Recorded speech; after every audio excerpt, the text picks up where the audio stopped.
Good morning, Canada. And of course, mabuhay ang lahat ng Pilipinong inaabot po ng ating talakayan o vlog ngayong umaga. Ito po inyong kaibigan Mondatol at syempre, binabati ko ang mga katropa pips na seniors sa buong mundo, lalo na sa Pilipinas. Sa atin, sa Haen, Nueva Ecija. Taga-Haen po tayo. Well, sana paki-like, share, and subscribe itong ating munting channel tulad po ng pag-like at subscribe natin sa maliliit nating kababayan na nagbibigay po ng mga talakayan, opinion, balita at kung anik-anik pa dito po sa ating online media sa YouTube.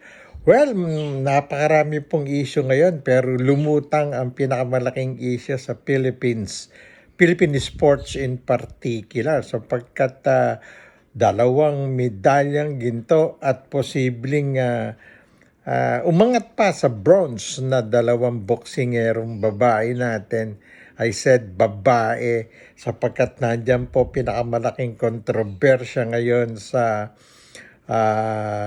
Olympic boxing. Hindi lang sa Olympic boxing, basta tinatawag pa rin amateur boxing, World Championship, Asian Games, Southeast Asian Games, basta may boxing. Yan po kasing nung araw kasi ako ang nangyaring press relation man o PRO ng Amateur Boxing Association of the Philippines nung araw na pinamumunuan ng dating Manila Mayor at PSC Chairman Mel Lopez. Sumalangit na po ang kaluluwa ng magaling na at magiting na public servant na si Mel Lopez. Yumaon na po siya at pinalitan ng kanyang magagaling na anak, si paring Manny Lopez na dating Vice President naman ng ABAP at Congressman ng 1st District of Manila at si Attorney Alex Lopez. Pag tumakbuling mayor yan, mananalo yan. Susuportahan natin yan sa Maynila ngayon 2025. At any balik po tayo sa pinag-uusapan, double gold medalist. Itong si Carlos Yulo, batang Leverisa yan, kung saan nag-ugat din ng kagalingan ng legendary Fortaleza Boxing Clan. Ayan, taga dyan po sila, magkakapit bahayan. Mga Yulo, Fortaleza, si nasirang Rene Fortaleza, kumpare natin yan, Secretary General ng ABAP yan at naging international referee judge kasama si paring Roger Fortaleza, international referee judge at dating boxer din dyan na yumaon na yung dalawang kumparing magkapatid ko. Si paring Rick Fortaleza na sa Australia naman na nag-iisang gold medalist naman sa Asian Games nung araw at of course isa sa pinakamagaling din si paring Rayport, si Tol Rayport o Ray Fortaleza, naging quarter finalist naman yan sa 1976 Montreal Olympics. O ngayon, Canadian citizen na siya. Kasama sila Maring Selly at nagmay-ari ng Asian Philippine News Today magazine saka Showbiz magazine dyan sa Surrey sa Vancouver na kung saan sumusulat naman ng Datol Order. Tayo po twice a month yun, kaya mababasa niyo yung Datol Order ko dyan. Anyway, balikan natin the most productive and successful Asian Games participation ng Pilipinas in 100 years. 100 years, 1914 tayo unang lumahok dyan, 100 years. Kaya double double milestone, nga, 50-50. O yun, dalawang gold medal. Ang inuwi ng bata, 24 years old, na si Kaloy Yulo. Although noon pa, nababalitaan ko na may problema pamilya, hindi ko pinansin. Alam naman ninyo, ang atleta, they are not supposed to be bothered, kahit na anong problema, kahit na pamilya yan. Pabayaan nyo yan.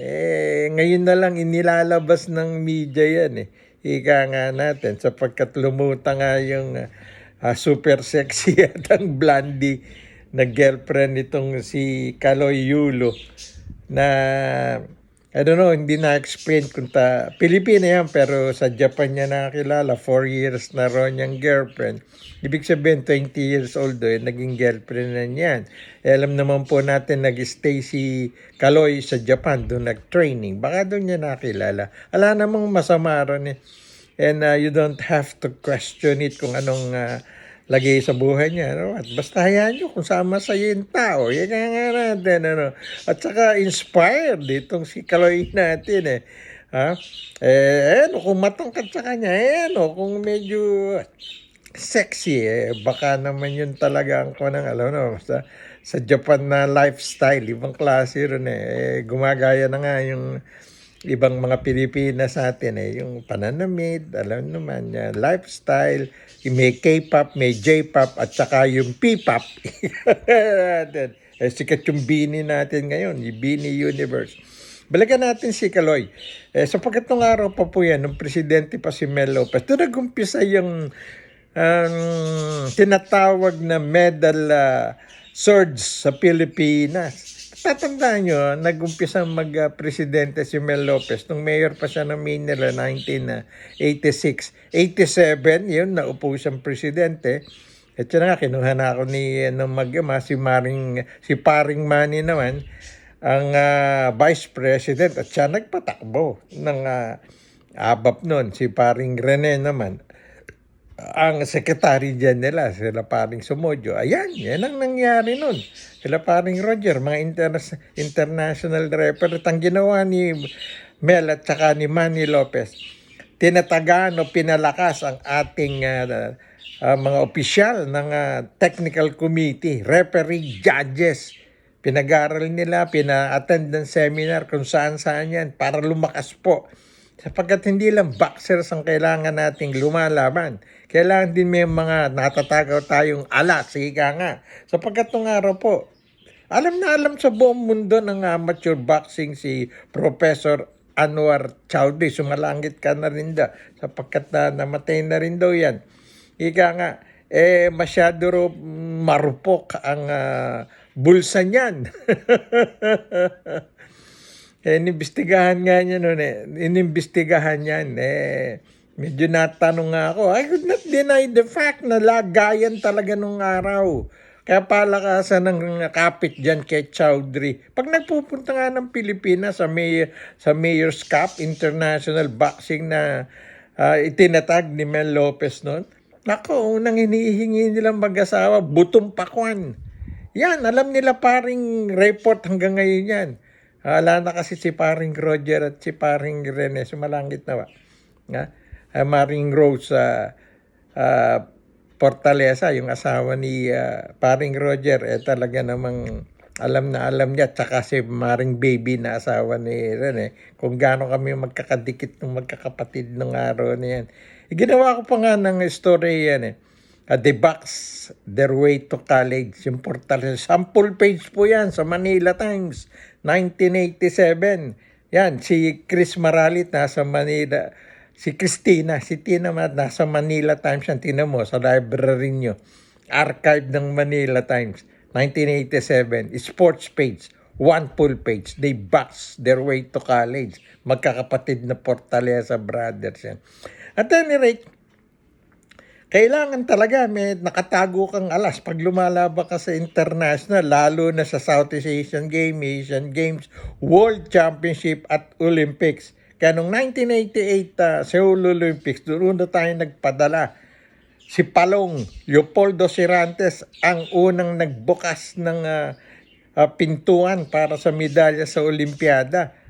Bronze, nakanayan sa Seoul. After so many years. Sapagkat 88, 1964 si Anthony Villanueva na nakakuha ng silver. So, after that, bakante na. So, 1988, nag-start. Palong Leopoldo Cirantes, ang daming tinanggap niyan kay Mel Lopez at sa mga supporter ng ABAP. Tapos 1992, 4 years after, Barcelona Games. Roel Velasco ng famed Velasco Brothers. Nag-bronze na naman sa Barcelona Games. 4 years after 1996, si Onyok Velasco nakana ang silver. Dapat gold yun eh. Medyo kinapos tayo noon araw. Although ang dami nating magagaling na international referee judge na panabla, ika nga natin. Sa tawagan. At syempre may kasamang greenback yun. 1996 Atlanta Games. Si Onyok. O tapos noon nawala na yung Magamang Mel Lopez sa boxing. May pumalit niya tayo. Nawala na ako. Nandito na ako sa Canada noon eh. Nag-migrate na kami noon. At ang nangyari, 96, 2000, wala na tayong nakuha ata noon. Hanggang sa 2020. Wala na. Hanggang ngayon. Wala na tayong nakuha sa boxing eh. Yung Kenneth Tipetencio, silver. Doon, nung 2020, plus 1, 2021 sa Tokyo, doon nag-usbong uli. Pero ang nangyari po niyan, doon nga lumabas ang maraming controversy.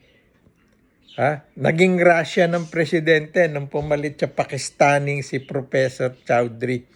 Doon na nga umusbong yung pagpasok ng mga transgender daw. Ngayon, kanina, pinanood ko, sinabi ng International Boxing Association, yung dalawang Algerian at yung Chinese, they are male. They are considered male. Kahit na may sinasabing DS, the differences in sex. Determination ang tawag nila ron. Pero XY chromosome. Inalaw ng International Olympic Committee. Tinanggal ang pagkapatakbo ng organization sa amateur boxing na ngayon ay hindi na IBA kundi IBA. Tinanggal yan ang presidente Jan Russo. Ang nagpatakbo ngayong Olympics ay ang International Olympic. At inalaw nila itong dalawa na to. Na tinanggihan na nga nung IBA sa World Championship. Paano mang ilalaban ng lalaki sa babae? May isang Pilipino akong nabasang kasama kong sports writer sa Pilipinas. Babae ro itong dalawang to. Kinonsider na babae, pinanganak na babae. The mere fact na dumaan sa sex test dyan at nakita yung XY chromosome follows kahit na sabihin 0.05. Ang determinasyon ng pagiging male niyan, lalaki pa rin yan. Hindi pwedeng ilaban ng lakas ng lalaki sa isang babae. Kahit itong IOC na to, si Mr. Bakis sa Canadian, kasama, ang tawag natin kababayan kasi Canadian tayo eh. Ako dual citizen ako, kami mag-asawa. Ika nga natin, pero lalaki yan. Suriing mabuti kung ako ang magdidesisyon dan sa IOC. Political kasi ang patakbo ng IOC rin eh. Mas maraming bansa, mas okay sa kanila. Lalaki, laban mo sa babae, kahit sabihin mong, ibang lakas niyan eh. Ano pa masasabi nyo? I-text nyo sa akin. Pero ako, sisibaking mo yan. Hindi ko ilalaban ng lalaki sa babae. Well, sana po, please like, share, and subscribe sa ating Buntin channel. Yayariin pa natin yung pakikipagbaka na yan. Pero the meantime, congratulations kay Aloy Yulo, 2 gold medalists. 100 milyong mahigit ang alam kong tatanggapin yan. Naku, sana maayos na yung problema niya sa pamilya, lalo sa nanay. Hindi inaawa yung magulang, Kaloy. Yung nanay naman, kahit sino maging girlfriend ng anak mo, tanggapin mo. Sila ang makikisama, hindi naman ikaw eh. Babaeng babae yan. Hindi ka mukha ng dalawang boksingерong Algerian at saka yung Chinese. Well, magandang umaga po sa inyo lahat. Ito po ang inyong kabayan Mondatol. Salamat po.